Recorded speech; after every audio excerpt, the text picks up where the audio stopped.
We'll talk about that. It's quite poor.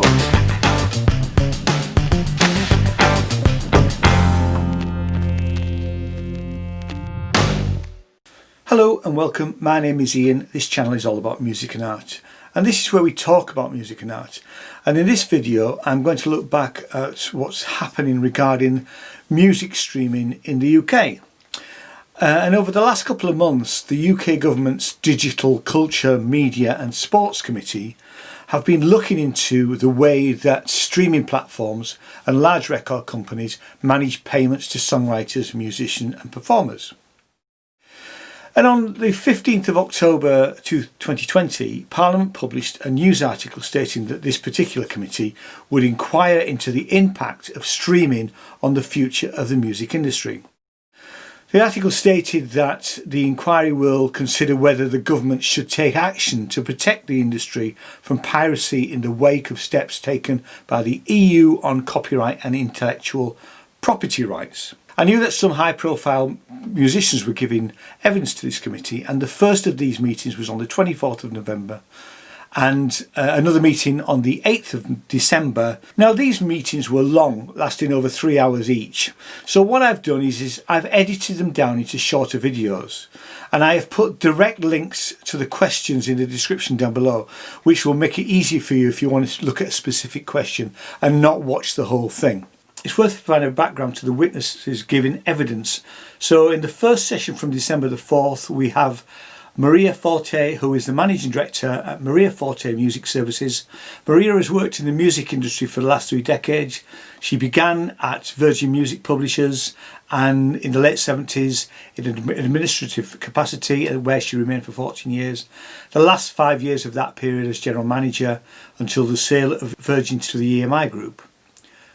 She worked with many contemporary bands, writers including The Police, Human League, Culture Club, Soul II Soul, Clash, Stereophonics. Thereafter she spent 4 years at EMI Music Publishing running the copyright department as well as establishing the sampling department. She continues to work with Virgin Music catalogue as well as a rich and varied catalogue belonging to EMI. In July 2006 she created Maria Forte Music Services. Her clients include Warner Chappell Music for the implementation of their Pan-European Digital Rights Initiative, and she's worked with a number of artists and is currently working with Radiohead through her Warner Chappell consultancy. Kwame Kwaton is a manager, record producer and owner of Ferocious Talent, which he started in 2014. He works with new acts like Sarah Walk, Blue Lab Beats and Caitlin Scarlett. He also acts as international consultant and manages and advises international acts, brands, actors and actresses on the music business in Europe. And Jose Luis Silvano is Director General at AIE, which is a management organisation for music performers and musicians located in Spain and has headquarters in Madrid, Barcelona and Seville, and works on the provision of the law on intellectual property. AIE manages the intellectual property rights for its music performers. All of the sessions were chaired by Julian Knight, and the complete list of committee members and the relevant links are in the description down below. Now this recording is made in agreement with the UK Parliament Terms and Conditions, which state that I cannot alter the video or the audio of the recording in any way. I can't use this material for satire or use it on websites or social media platforms that promote, encourage and facilitate illegal activity and encourage hatred and antisocial behaviour. So here is part 2 of session 1 into the economics of music streaming.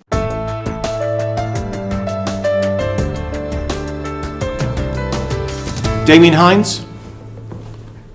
Thanks, Julian. I just want to pick up where Steve left off on pricing and on copyright. And we've talked a lot in this inquiry so far about how revenues are divvied up and how they should be divvied up. But can we just talk for a minute about the amount of revenue before how it gets divided? Maria, we know that the record industry is growing. New markets are growing the whole time. But what about old markets? Do we know how much the $9.99 on Spotify, how much does that compare to what the typical music fan would have spent on CDs or on downloads? Well, it would. It doesn't equate as much. I did do a bit of a ready reckoner here, actually, strangely, because in the heyday, an album was I can't remember how much vinyl cost, to be honest, but CDs, although I should do because I did buy vinyl. CDs, £15 a pop. So you're talking about a dealer price of maybe 10 or 11 maybe, and 8.5% of dealer. This is on publishing, and then that would be divided. We take tax out of it, but it would be divided between the songs on that album on a pro rata timing basis, and then so that's how it would kind of waterfall out.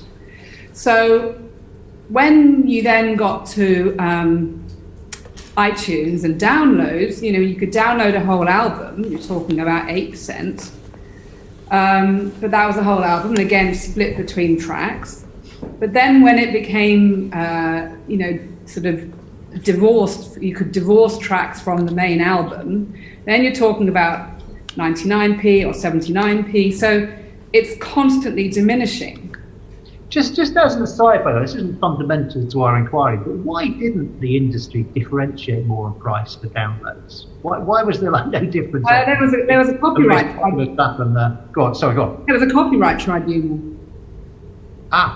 Okay. Well, that answers that question. Sorry, come back to where you were. So I think CDs probably peaked at 15. Yes. I think for much of their life, they're more like 10, 11, 12. On retail. At retail. How many does the average punter buy in the year? That's really the question. What, now of old? No. In those days. What I'm trying to get to by this circuitous route is the total amount of money available to be divvied up greater than, less than, or the same as it used to be? Yeah. Setting aside China and Vietnam and all those huge growth markets, but on a like-for-like basis, is there more money in this business to be divvied up? And I know you're going to say in a minute, quite rightly, that the cost structure has changed a lot too, which would be interesting to hear. But just at the revenue line, are punters spending more money on music today or less money on music? I think they're spending less because it's an all-you-can-eat basis. So you pay your $9.99 and that's it. But in the old days, or days gone by, I don't know about the word old days, but you bought an album, you bought another album, you bought a 10-inch single, a 12-inch single, a picture disc. There was a lot more product. The 12-inch single. And now it's you pay a monthly sum and you get what you want. You get whatever you want. Do these numbers exist? I mean, is it somewhere known how much? I don't know. So taking a like-for-like basis in a market like the UK or the US, Jose, you were going to come in. Yeah, I think these numbers never appears. In fact, we have a case in Spain with some record labels against the platforms, and never the judge said that there was not evidence about the distribution of the money in the case of the new models.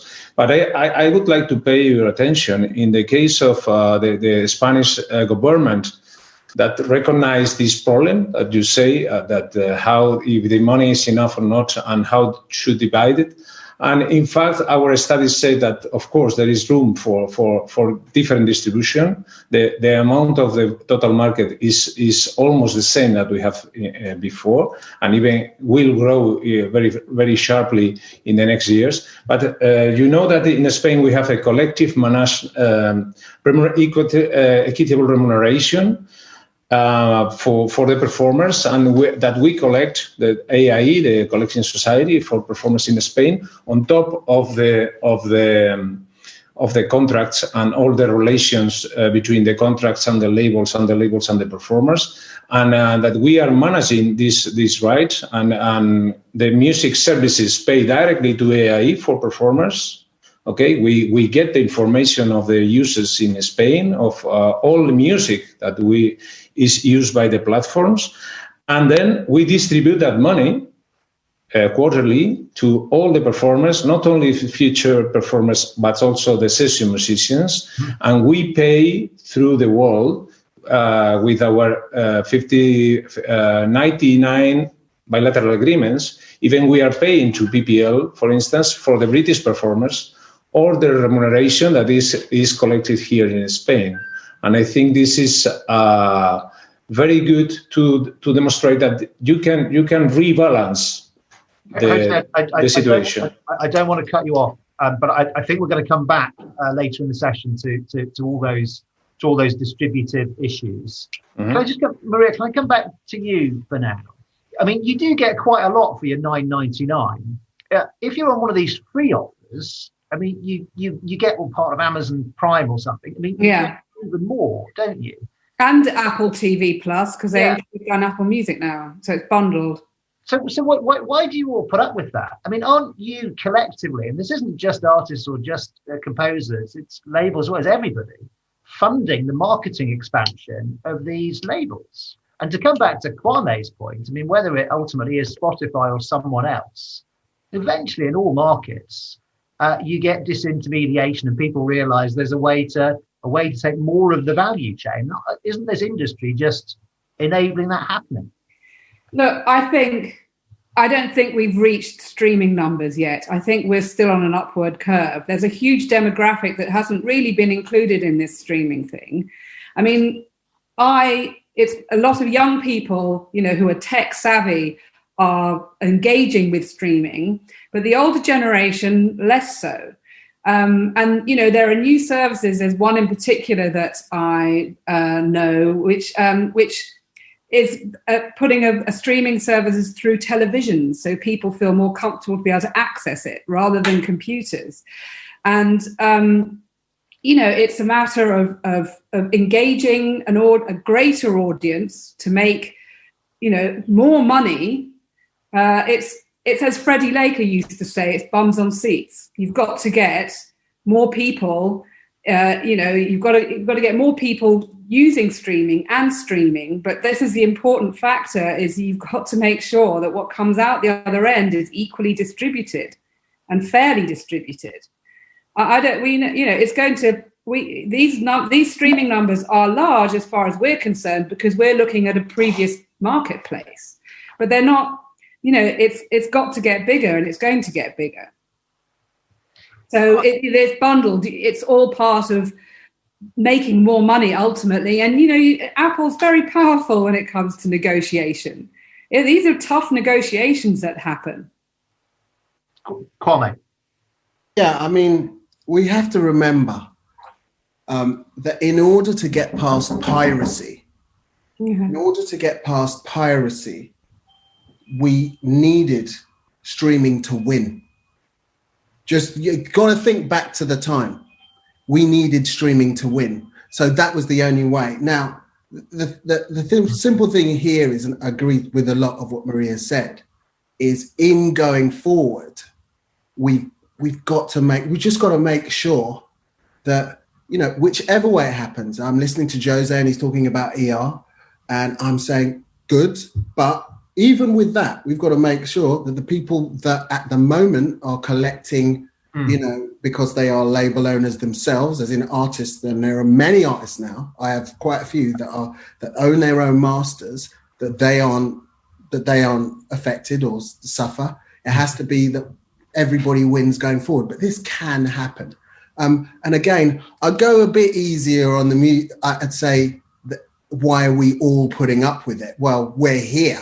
And we're talking to you because, you know what, there's a need for us to sort it out, it can be sorted out. And let me ask you about that negotiating dynamic. So, as we understand it, the record labels negotiate with the streaming services, and then the record labels kind of disperse funds through the chain, and the complaint is that there's not enough going to the artist, there's not enough going to the composer. Obviously, as well as the big record labels, there are independents. And I just wonder what your assessment is of what's the barrier to entry that's stopping new entrants into this market, and what's the fundamental tipping point at which you say, as an artist, I'm going to go to an independent. What do you lose as a result of going to an independent? And finally, would the world just be a better place, and would things be different if the big record labels were broken up? Okay, you're going to have to give me one question at a time, and then I'll answer each one really quick. You can choose, Kwame. You can choose. Okay, give me the question again, and I'll do it. Go. So it's about the negotiated. I mean, I suppose that the simpler version of that question is, in the negotiating dynamic with the streaming platforms, what structure of the industry would end up with a better result for the artist and the composer and the rest of the Magnificent Seven? What structure, or what's the way to fix it? I'm asking what structure, because it's difficult to specify, to stipulate a way that two people should negotiate in a negotiation, but you can say who should be the people who should be doing the negotiating. So the question is there an endemic flaw in the structure of the business, because it's too hard for independents to grow, it's too hard for artists to choose to go to independence, it's too hard for new record labels to come in who could offer a better deal to artists and therefore be more attractive? That's the question. I don't know. I just think, I don't know if it's as simple as, you know what, I don't know. I'm not even sure if I understand the question, because in a way I'm going, are you asking, is there a way to negotiate better? If so, as I've said, I think sitting sets of people around the table and then discussing it going forward is definitely the way forward. Will artists, just having trouble understanding the question, because you give me about 3-4 different ways. Give me one more and I'll get it. Okay, Yeah. So among all the people taking money out of this equation is the streaming platform itself. Yeah. And it strikes me as rather a high proportion of the total. That is a matter of negotiation, as we understand it, between the streaming platforms and the record labels in negotiation. What would make more of that money available for distribution through the chain? Or maybe I'm making no sense. Does anybody else want to? Maria or Jose? I get it. Okay. It's just not that black and white. It just isn't. And it really, this is the thing, the streaming services are getting all the money, or, the streaming services are getting all of the money. The major labels are getting all the money. It's just not that simple. It's a thing whereby people that we tried to fix one problem, and streaming did really well by basically nixing, piracy. But in doing that, as often happens, another problem's come. And so it's ongoing. And we have to look at it and look at where we are now. Because don't forget, there are many things that have come about now, right, that weren't around when £9.99 or £14 was around. Social media for one, you know what I mean? So this is the thing. There are so many more things to take into consideration now. And so we've got to look at those now. And we can't just look at it as one meeting and done. We have to keep looking at it. I don't care if there's a paid force. And this is why I'm saying this Magnificent Seven round table that sits there every 2 weeks and basically just goes, okay, how can the UK win with regards to... Thank you. Final question from me, or the chairman will get very impatient with me. Can I just come to Maria and Jose and just say, are you both content with the way that the negotiation is done in terms of the share of revenue that goes to the streaming platform, and indeed what the headline price is to the user? Or do you think a different negotiating dynamic, different structure in the industry would result in something more advantageous for artists and composers? I can tell you that in the last more than 10 years, we are trying to fix the negotiation with the labels on behalf of the performers, trying to rearrange or rebalance the distribution. I think this is not impossible negotiation, because there are many things in the middle of the battle, if you can say that, and the performers and the producers are not able to find a common agreement, because of course the producers or the labels they have now the direct link, and they have the money, and then when you have the money you cannot split that money if you feel that you need to survive or whatever you want. But the only change, you say, that how to start a new negotiation or different way is trying to give the floor to the performers, and the performers have the right to go directly to the platforms with equitable remuneration or whatever you can call it. And the case is that if you can give this right directly to the performers, they can negotiate and they can get a fair remuneration for all their job. I think is the only way that we are seeing in Europe and the rest of the countries. Now in Holland they have for the visual, in Switzerland, in Hungary, in other countries they are looking for these kind of solutions, because otherwise there will not be a peace in the market in the next 10 years, and the performers finally they will lose the possibility to stay in the market. Yeah. Thank you, Maria. I would like to say it's something that probably wasn't what you were intending, but when it comes to negotiation, the major labels are obviously the first port of call because they have the biggest catalogues. Aligned to them are obviously their major, their publishing arm, and whether or not they do a deal together or separately, or there is a joining of the whole licensing push, but the independent labels and the people that sit outside of that, they're not independent labels, and publishers, often a digital service will come along, they'll do their deal with the major label, they get their 55 million tracks that arrive, and then they talk about a publishing deal. And it's too late. So you've got streaming services going live without the correct agreements in place.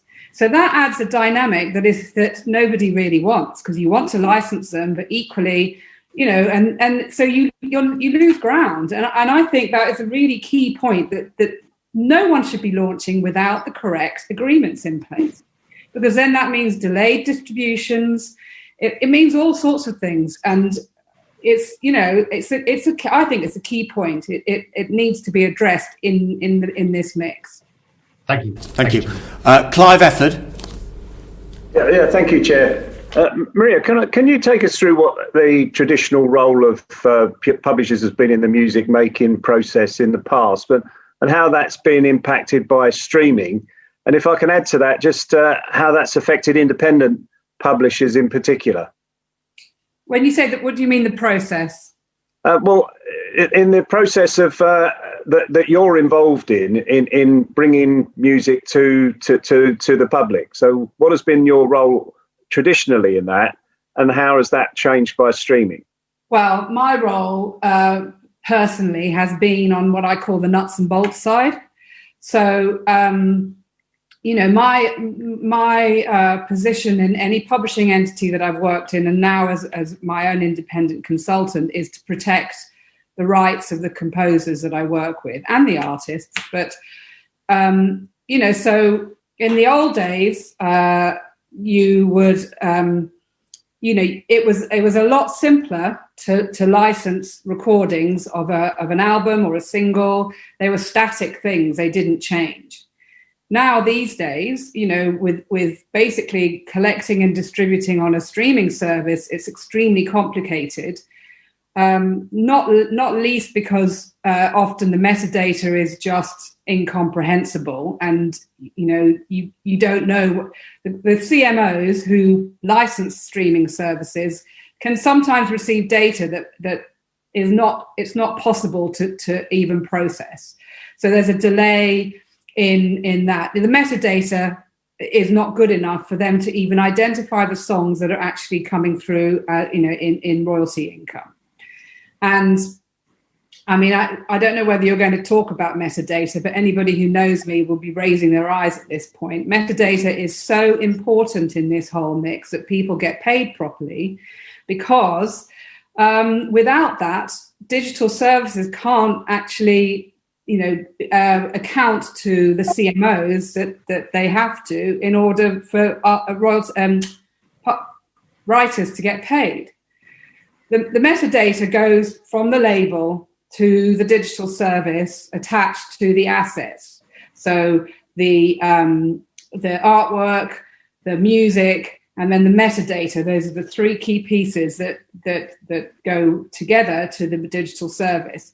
In that metadata, you identify each of the songs, and you should identify the composers.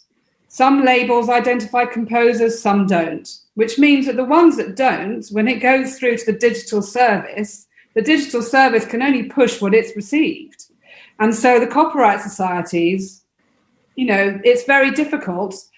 They're then trying to identify songs from a record company identifier. And this has been historically, there have been two separate businesses, the record side and the publishing side.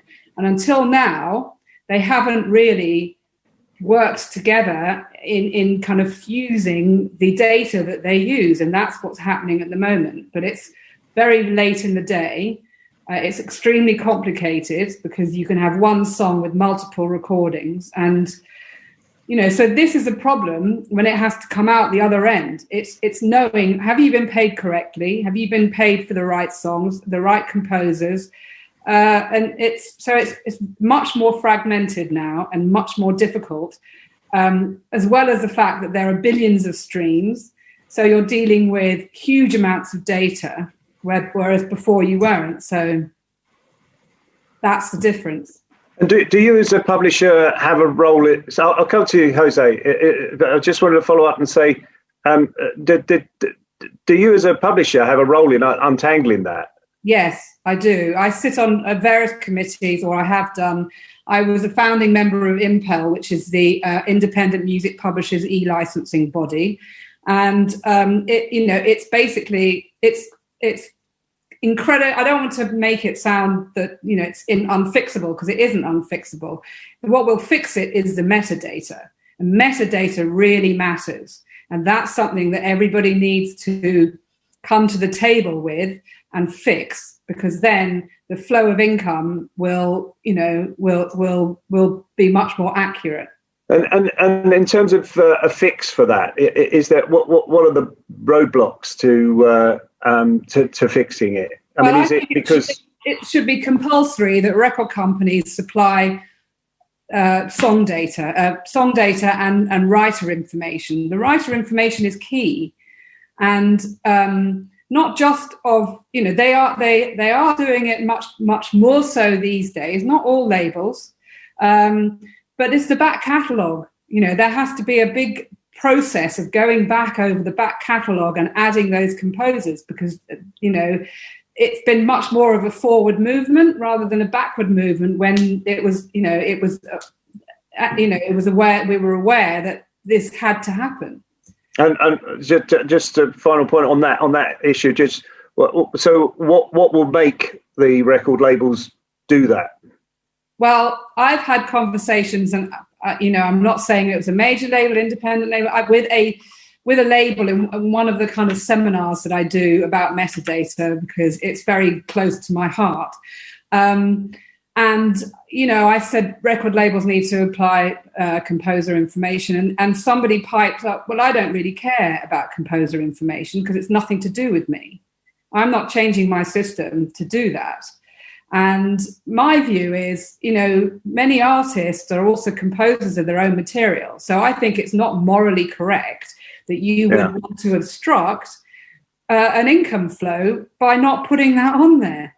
So, I think it needs to be, I don't think we can rest entirely with record labels having to do this mammoth job, because it would be. You're talking about digitizing paper records, but the data is there. I read label copy because I find it fascinating. It has the composer information, it'll have the engineers, the producers, the featured artists, the non-featured artists. It's just really interesting. But I think maybe it's something that the industry needs to work on together and fund together in order to be able to get some of these blockages out of the way. And I'll come to Jose because I know he wanted to come in, but just, it is the fact that the record labels have 50%, 5% of publishing. Is that part of the blockage? Is that a problem? It's a problem because people are, artists aren't earning enough money from it because it's not coming. They're getting their 55%. Yes, that's a problem because not even half of 55% is coming through to the artist. And, that is the biggest problem of all, because artists are not going to be able to work. Songwriters are not going to be able to create songs. People have to earn a living. They're going to go out and be Deliveroo drivers. That's shocking. Thank you. Jose. Yeah, well, I think the CMOs, as say Maria, we used to deal with difficult sources of information, especially from broadcasting, public performance in the past, and television even. But I have to tell you that after the last 10 years, the evolution of the databases of the CMOs, of the collecting societies, PPL or PRS in your case, in UK, they are working very hard in creating these databases that they can manage, or they can digest all the information from the platforms. In fact, I can tell you that in our case, we can process more easily the information from Spotify than the information that comes from terrestrial broadcasters by far. Then we can distribute not only the current catalog, but the back catalog. We have the information from the 50s, 60s, 70s, all this information, the lineups, and then is distributable as very, very fastly. Then I think, and the link with the two codes that are very important in this matter, that is ISRC code, that is for recording, and ISWC for the work, is every day is more linked. And then I think the most efficient way to distribute huge amount of money or huge amount of information from the platforms on YouTube or wherever is through the collecting societies. They have the full databases with all the identification process reliable. Thank you. Thank you, Chair. Thank you. So thanks very much for watching. The next video will be a continuation of this first session.